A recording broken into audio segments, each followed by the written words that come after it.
Hello students, आज की इस वीडियो में हम भारतीय भवन क्लास 10 रसायन शास्त्र का धातु अधातु चैप्टर जो चैप्टर 3 में है उसका मैं अति लघु उत्तरीय प्रश्न का उत्तर लेकर आया हूँ, जिसका पहला क्वेश्चन है दो धातु एवं दो अधातु के नाम लिखे। बहुत ही इजी जो मैं आंसर दिया हूँ, ये अंतर भी हो सकता है ना, क्योंकि धातु को मैं सोडियम और मैग्नीशियम दिया हूँ। आप लोहा चांदी भी दे सकते हैं, सोना भी दे सकते हैं। दो अधातु का नाम मैं कार्बन और सल्फर दिया हूँ। चलिए इस प्रकार से दो धातु एवं दो अधातु का नाम पड़ गया, इसकी आंसर मिल गई हमें। क्वेश्चन सेकंड है कि समुद्री जल में पाए जाने वाले एक प्रमुख लवण का नाम लिखें। समुद्री जल में पाए जाने वाले प्रमुख लवण वो क्या है? सोडियम क्लोराइड यानी NaCl है। नेक्स्ट क्वेश्चन 3 है कि किसी अधातु का नाम लिखिए जो साधारण ताप पर द्रव अवस्था में रहती है। अधातु है वो और द्रव अवस्था में रहती है। इसका सही आंसर हो जाएगा ब्रोमीन। ये बहुत ही इंपॉर्टेंट सवाल है, कई बार पूछ चुका है कि अधातु का नाम लिखिए जो साधारण ताप पर द्रव अवस्था में रहती है। वो क्या है? ब्रोमीन। नेक्स्ट क्वेश्चन 4, एक अधातु का नाम लिखें जो वायु के संपर्क में आने पर जल उठता है। यह भी बहुत ही इंपॉर्टेंट सवाल है। इसका सही आंसर हो जाएगा श्वेत फास्फोरस। श्वेत फास्फोरस। क्वेश्चन नंबर 5, कौन सी अधातु विद्युत का सुचालक होता है? वो है अधातु, लेकिन विद्युत का क्या होते हैं? सुचालक होते हैं। इसका सही आंसर हो जाएगा ग्रेफाइट। क्वेश्चन नंबर 6, क्या सभी खनिज अयस्क होते हैं? बिल्कुल नहीं होते हैं। सभी खनिज अयस्क नहीं होते, लेकिन सभी अयस्क खनिज होते हैं। बात को समझिए, सभी अयस्क खनिज होते हैं, लेकिन सभी खनिज अयस्क नहीं हो सकते। खनिज वैसे पदार्थ हैं जिन्हें भूपटपट्टी से खोद कर निकाली जाती है खनन के द्वारा। खनन शब्द से बना खनिज, तो सभी खनिज अयस्क नहीं होंगे ना, लेकिन सारे अयस्क खनिज हो सकते हैं। नेक्स्ट क्वेश्चन नंबर 7, वुल्फ्राम किस अयस्क में मौजूद होता है? वुल्फ्राम किस अयस्क में मौजूद होता है? इसका सही आंसर हो जाएगा टंगस्टन। क्वेश्चन नंबर 8, क्या लोहे में जंग लगना ऑक्सीकरण है? हाँ है, क्योंकि लोहे को अगर खुली वायु में छोड़ देते हैं तभी उसमें जंग लगता है ना, ऑक्सीकरण होकर। इसका मतलब है लोहे में जंग लगना कैसी क्रिया है? ऑक्सीकरण की है। क्वेश्चन नंबर 9, मिश्र धातु क्या है? उसका हमें परिभाषा लिख देनी है। मिश्र धातु की परिभाषा लिख देनी है। दो या दो से अधिक धातु, दो या दो से अधिक धातु अथवा एक धातु एवं एक अधातु का समांगी मिश्रण।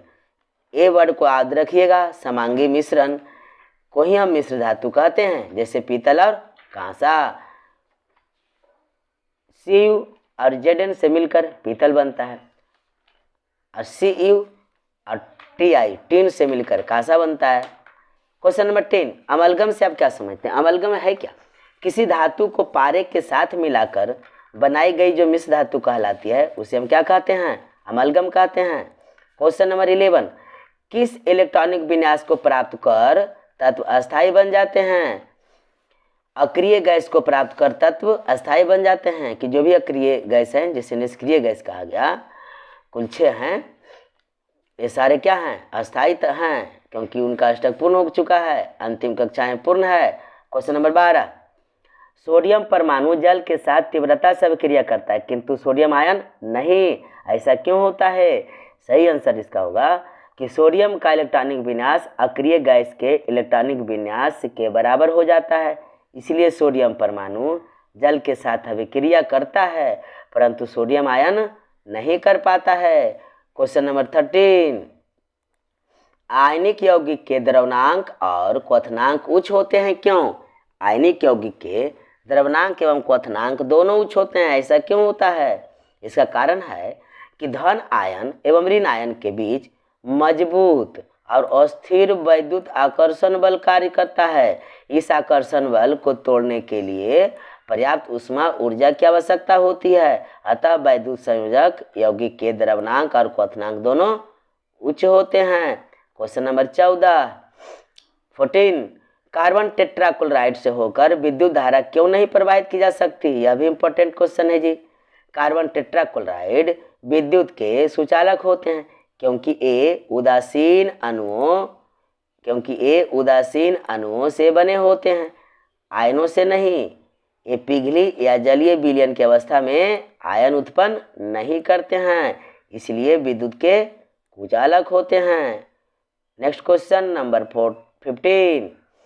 आयनिक बंधनों में आयनों के बीच किस प्रकार का बंधन कार्य करता है? आयनिक बंधनों में आयनों के बीच किस प्रकार का बंधन कार्य करता है?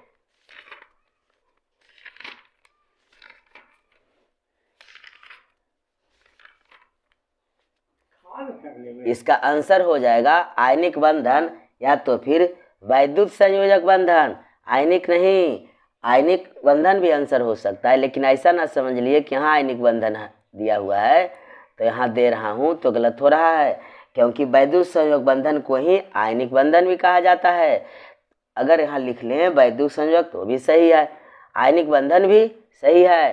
Question number 16। नाइट्रोजन अणु में कितने सहसंयोजक बंधन होते हैं? नाइट्रोजन अणु में त्रिक सहसंयोजक बंधन होते हैं। नाइट्रोजन अणु में त्रिक सहसंयोजक बंधन होते हैं। Question number 17। रासायनिक अभिक्रिया में कौन से इलेक्ट्रॉन भाग लेते हैं?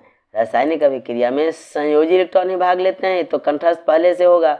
रासायनिक अभिक्रिया में किसी भी धातु के परमाणु के जो संयोजी इलेक्ट्रॉन होते हैं, संयोजी इलेक्ट्रॉन बाह्यतम कक्षा के जो इलेक्ट्रॉन होते हैं वही भाग लेते हैं। Question number 18। रासायनिक बंधन मुख्यतः कितने प्रकार के होते हैं? तो सही आंसर हो जाएगा 2 प्रकार के होते हैं।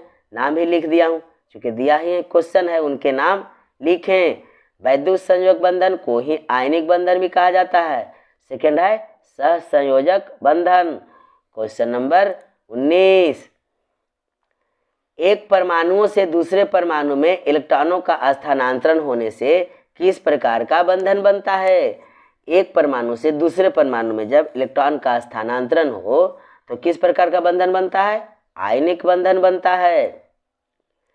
नेक्स्ट क्वेश्चन 20 है कि 2 परमाणुओं के बीच इलेक्ट्रॉनों का साझा होने पर किस प्रकार का बंधन बनता है? इसका सही आंसर होगा सहसंयोजक बंधन बनता है। Question number 21।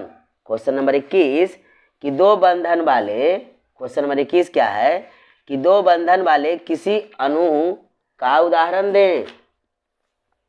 2 बंधन वाले किसी अणु का उदाहरण दें। मैं दे दिया हूं डाइऑक्सीजन O2। O2 को डाइऑक्सीजन कहा जाता है।